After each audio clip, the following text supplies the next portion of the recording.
আসসালামু আলাইকুম প্রিয় উদ্যোক্তা ভাইয়েরা, আশা করি আল্লাহর মেহরবানিতে আপনারা সবাই ভালো আছেন। আজকে আলোচনা করব আমরা শীতকালে সাধারণত কতদিন বাচ্চা বোর্ডিং করব এবং কিভাবে বোর্ডিং করব। আমরা ঘরোয়াভাবে যারা 50টি অথবা 100টি মুরগি লালন পালন করতে ইচ্ছুক বা প্রস্তুতি নিয়েছি, আমরা অবশ্যই বাচ্চাগুলোকে এই শীতে সুন্দরভাবে ব্রুডিং করব। বাচ্চা যদি বোর্ডিং সুন্দর হয় তাহলে ভবিষ্যতে আমরা ব্যবসা দ্রুত সফলতা অর্জন করতে পারবো, সেটি ডিমের জন্য হোক অথবা মাংসের জন্য হোক। বাচ্চার বোর্ডিংটি হলো সবচেয়ে ভালো জিনিস। আপনি বাচ্চার বোর্ডিং যদি ঠিক মতো না করতে পারেন, আপনি যতই দামি খাবার বা সুষম খাদ্যই দেন না কেন, যত ঔষধই দেন না কেন, বাচ্চা কখনোই আপনার ভালো হবে না এবং আপনার ভবিষ্যৎ সম্পূর্ণ অন্ধকার হয়ে যাবে। বাচ্চা বোর্ডিংয়ে যদি আপনারা নাভি ভালো করে শুকাতে পারেন এবং বাচ্চাকে সুন্দর তরতাজা এবং গ্রোথ হরমোন বৃদ্ধি করতে পারেন, তাহলে অবশ্যই আপনার 5টি 10টিও যদি আপনারা বাচ্চা লালন পালন করেন, 1000ও যদি লালন পালন করেন, অবশ্যই আপনাদের ব্যবসায় প্রফিট আসবে এবং বাচ্চা পরবর্তী সময় যা খাবে সেটাতেই বৃদ্ধি পাবে। এই জন্য প্রথম দিন আমরা বাচ্চা নিয়ে এসে লিটারে যখন রাখবো, লিটার সম্পূর্ণ আমরা একদম বিছানার মতো বেড বিছিয়ে দেবো এবং এখানে আমরা বাচ্চা যে স্টার্টার যে খাদ্যটি আছে, কোনো খুদ বা বাড়তি কোনো খাদ্য দেবো না, শুধুমাত্র স্টার্টার যে ফিডটি আছে এটি ছড়িয়ে ছিটিয়ে দেবো। 3 থেকে 4 দিন পেপারের উপরে এভাবে এগুলো খুঁটে খুঁটে খাবে এবং চতুর্থ দিন আমরা পেপারগুলো সম্পূর্ণ ফেলে দিয়ে আমরা সুন্দর একটি খাদ্যের পট দিয়ে দেবো এবং এভাবেই এরা যতদিন থাকবে 60 থেকে 75 দিন এই পটেই খাদ্য খাবে। 50টি মুরগির বাচ্চার খাদ্যের জন্য 2টি পট এবং একটি পানির পাত্র, 2টি দিলে বেশি ভালো হয়। এবং আমরা বাচ্চা ব্রুডিংয়ের ক্ষেত্রে আমরা চারপাশ সম্পূর্ণ গোলাকৃতি করে নেব, যাতে বাচ্চা চারপাশ সুন্দরভাবে ছড়িয়ে ছিটিয়ে থাকতে পারে এবং সমানভাবে প্রত্যেকটি বাচ্চাই যেন তাপ পেয়ে থাকে।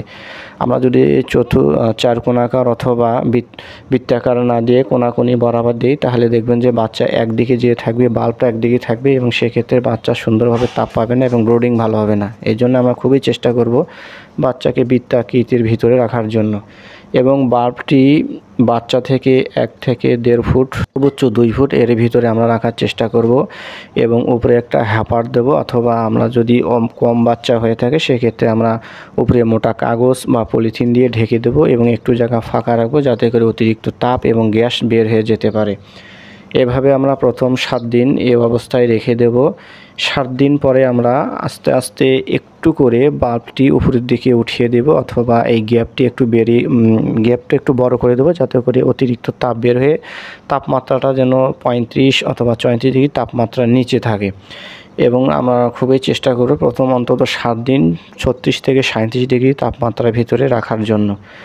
এভাবে আমরা শীতকালে বিশেষ করে দিনের বেলা যদি পারি, আমরা বাল্ব যদি না ঝুলিয়ে রাখি, আমরা একটু বাচ্চাগুলোকে রোদে দেওয়ার চেষ্টা করব। প্রাকৃতিকভাবে যদি আমরা রোদেতে ভিটামিন প্রচুর ডি থাকে রোদে, এবং এই ডি দ্বারা যদি আমরা বাচ্চা বোর্ডিং হয় রোদে, দেখবেন বাচ্চার মর্টালিটি এবং গ্রোথ হরমোন প্রচুর বৃদ্ধি পায় এবং বাচ্চা ঝরঝরে থাকে এবং সবসময় দেখবেন বড় মুরগির মতো চঞ্চল অবস্থায়। ব্রুডিংয়ের সময় আমরা ঘরটি সম্পূর্ণ গোলাকৃতি করে দেব এবং 50 থেকে 60টির বাচ্চার মধ্যে যদি হয়ে থাকে, তাহলে আমরা 40 অথবা 60 ওয়াটের একটি বাল্ব সুন্দর করে ঝুলিয়ে দেবো। আর যদি বাচ্চার সংখ্যা বেশি হয়ে থাকে সেক্ষেত্রে আমরা 100 ওয়াটের একটি অথবা 2টি বাল্ব ঘরের ভিতর জ্বালিয়ে দেবো। এবং অবশ্যই আমাদের মাথায় একটা জিনিস রাখতে হবে, ঘরটি যেন গোলাকৃতি হয়। গোলাকৃতি হলে চারপাশে আপনার তাপমাত্রা সমানভাবে সুন্দরভাবে ছড়িয়ে ছিটিয়ে থাকবে এবং বাচ্চাগুলো পর্যাপ্ত তাপ পাবে। এর ক্ষেত্রে আপনারা একটা জিনিস অবশ্যই লক্ষ্য রাখবেন, বাচ্চা যদি দেখেন এক জায়গায় গাদাগাদি করে আছে একটার উপর আরেকটি, তাহলে বুঝবেন যে আপনার তাপমাত্রা এখানে অনেক কম আছে, 34 থেকে 35 ডিগ্রির নিচে তাপমাত্রা আছে। সেক্ষেত্রে সে বাল্বটি নিচে দিবেন এবং একটু সুন্দরভাবে ঢেকে দেওয়ার চেষ্টা করবেন, যাতে তাপমাত্রা বৃদ্ধি পায়। যদি ভিতরে তাপমাত্রা বৃদ্ধি পায় এবং তাপমাত্রা সঠিক থাকে, তাহলে দেখবেন বাচ্চারা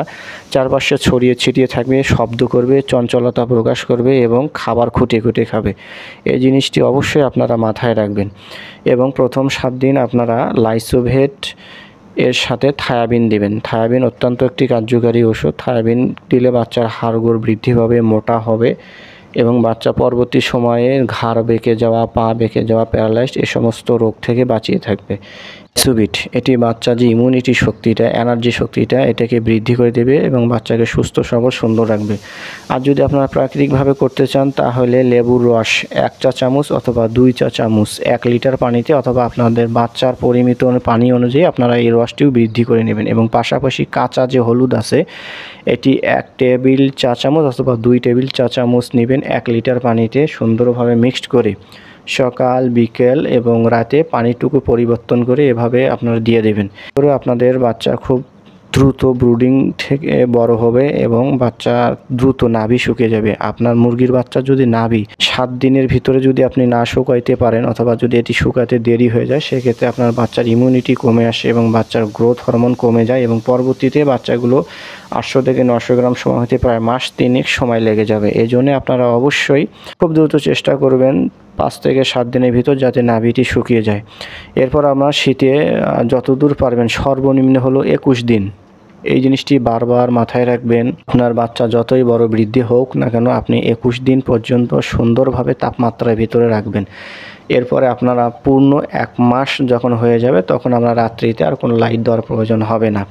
আর যদি আপনারা দ্রুতই সেল দিতে চান, সেক্ষেত্রে আপনারা রাতে কিছুক্ষণ সময় লাইট বন্ধ রেখে বাকি সময়টুকু লাইট দিতে পারবেন, যাতে মুরগি বেশি খাদ্য গ্রহণ করতে পারে। কারণ মুরগি যত খাদ্য গ্রহণ বেশি করবে, দ্রুত ওয়েট আসবে।